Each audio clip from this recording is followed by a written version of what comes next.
بسم اللہ الرحمن الرحیم۔ روح کا تن سے جدا ہونا، موت کی سختی کا حال وہی جانے جس پر گزرتی ہے یا گزر چکی ہے، دوسرے کو اس کے حال کی کچھ خبر نہیں۔ جب تک اس سے واسطہ نہ پڑے وہ تو صرف اندازہ اور قیاس ہی لگا سکتا ہے۔ بدن کے جس حصے میں روح نہیں ہوتی اس کو کاٹنے سے تکلیف نہیں ہوتی۔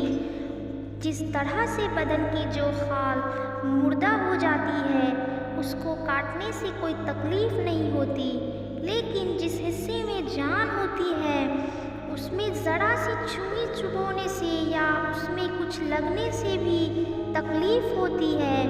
یہ اس وجہ سے ہے کہ روح کو بدن سے اس حصے سے تعلق ہے، اس وجہ سے اس کو تکلیف پہنچتی ہے۔ چونکہ روح سارے بدن میں سر سے پاؤں تک آدمی کے جوڑ جوڑ میں موجود ہے، اسی لیے جب اس کو سارے بدن سے کھینچ کر نکالا جائے گا تو اس سے صاف ظاہر ہے کہ موت کے وقت کتنی تکلیف ہوگی۔ اگر کسی زندہ آدمی کا کوئی حصہ کاٹا جائے تو کتنی تکلیف ہوگی، اس سے اندازہ لگا لیجئے۔ اور اگر وہ حصہ مردہ ہو تو اس میں روح نہ ہو تو اس کے کاٹنے سے ذرا سی بھی تکلیف نہیں ہوتی۔ تو جب ساری روح کو بدن کی رگ رگ سے کھینچا جائے گا تو غور کیجئے کہ کیا حال ہوگا۔ لیکن بدن کا اگر ایک حصہ کاٹا جاتا ہے تو روح کا باقی حصہ تمام بدن میں موجود ہوتا ہے، وہ اس وقت مضبوط ہوتا ہے۔ اس وجہ سے آدمی چلاتا اور تڑپتا ہے، مگر جب پوری ہی روح کھینچی جاتی ہے تو اس میں پھر کمزوری ہونے کی وجہ سے اتنی قوت نہیں رہتی کہ وہ کچھ تڑپے یا آرام پا سکے۔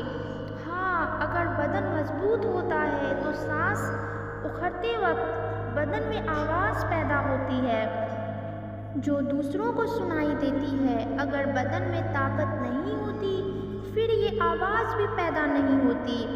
بدن کے جس حصے سے روح نکلتی جاتی ہے وہ آہستہ آہستہ ٹھنڈا ہونا شروع ہو جاتا ہے۔ سب سے پہلے اس کے پاؤں ٹھنڈے ہوتے ہیں، اس لیے کہ روح سب سے پہلے پاؤں کی طرف سے نکالی جاتی ہے اور وہاں سے نکل کر پھر منہ کے ذریعے سے جاتی ہے، پھر پنڈلیاں ٹھنڈی ہوتی ہیں، پھر رانیں۔ اس طرح سے ہر حصہ ٹھنڈا ہوتا رہتا ہے اور ہر حصے کو اتنی ہی تکلیف ہوتی ہے جتنی کہ اس کے کاٹنے سے ہوتی ہے، یہاں تک کہ جب روح حلق تک پہنچتی ہے تو آنکھوں سے نور جاتا رہتا ہے۔ جس وقت ملک الموت دل کی رگ کو چھوتے ہیں اس وقت آدمی کا لوگوں کو پہچاننا ختم ہو جاتا ہے اور زبان بند ہو جاتی ہے اور دنیا کی سب چیزوں کو بھول جاتا ہے۔ اگر اس وقت آدمی پر موت کا نقشہ سوار نہ ہو تو تکلیف کی سختی سے اپنے پاس والوں پر تلوار چلانے لگے۔ بعض روایتوں میں آتا ہے کہ جس وقت سانس حلق میں جاتا ہے تو شیطان اس کے گمراہ کرنے کی بے حد کوشش کرتا ہے۔